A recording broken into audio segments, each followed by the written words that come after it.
കാലങ്ങളായുള്ള മത്സ്യത്തൊഴിലാളികളുടെ മുറവിളികൾക്കൊടുവിൽ പൊന്നാനി ഫിഷിംഗ് ഹാർബറിൽ ആഴം കൂട്ടൽ പ്രവൃത്തികൾ ആരംഭിച്ചു. നിലവിലെ ആഴം പരിശോധിച്ച ശേഷമാണ് മണ്ണെടുപ്പ് ആരംഭിച്ചത്. വേലിയിറക്ക സമയത്ത് ജലനിരപ്പിൽ നിന്ന് 3.5 മീറ്റർ താഴ്ചയും വേലിയേറ്റ സമയത്ത് 4.5 മീറ്റർ താഴ്ചയും ആഴം കണക്കാക്കിയാണ് ഡ്രഡ്ജിംഗ് നടക്കുന്നത്. ഡ്രഡ്ജർ പുഴയിലിറക്കിയാണ് പണി തുടങ്ങിയത്.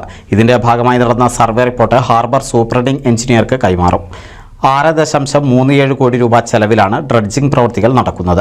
മെയ് മാസം വരെ ആദ്യഘട്ട ഡ്രഡ്ജിംഗ് നടക്കും. തുടർന്ന് മഴ കഴിഞ്ഞാൽ ആഴം വർദ്ധിപ്പിക്കുന്ന പ്രവൃത്തികൾ പുനരാരംഭിക്കും.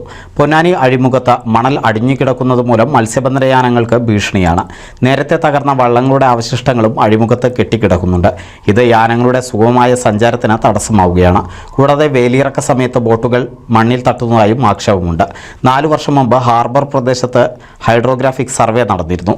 അന്നത്തെ അതേ തോതിൽ തന്നെയാണ് ഇപ്പോഴും പുഴയുടെ ആഴമെന്നാണ് പ്രാഥമിക നിഗമനം. ആഴം കൂട്ടൽ നടക്കുന്നതോടെ കാലങ്ങളായുള്ള മത്സ്യത്തൊഴിലാളികളുടെ പ്രശ്നത്തിനും പരിഹാരമാകും. NCV news, Ponnani.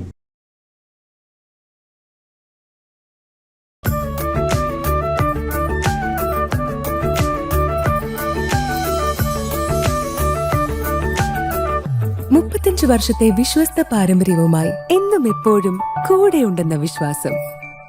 Basit wedding mall, Basith arcade, Poongottukulam, Tirur.